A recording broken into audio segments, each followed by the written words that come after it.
কথা বলে। 1952 সালে ভাষা আন্দোলনে সাহসী ছাত্ররা বাংলাকে রাষ্ট্রভাষা করার দাবিতে আন্দোলন করেছিলেন। মুক্তির মন্দির সোপান তলে কত প্রাণ হলো বলিদান, লেখা আছে অশ্রু জলে। On this day, students of University of Dhaka protested to make Bangla one of the state languages of Pakistan.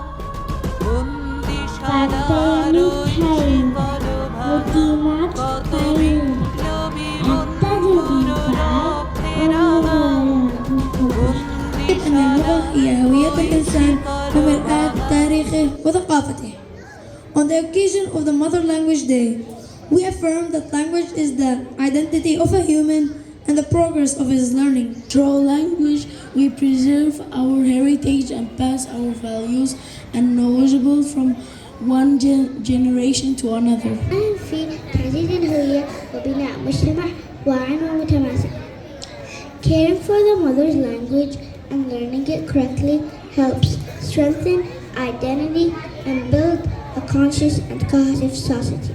For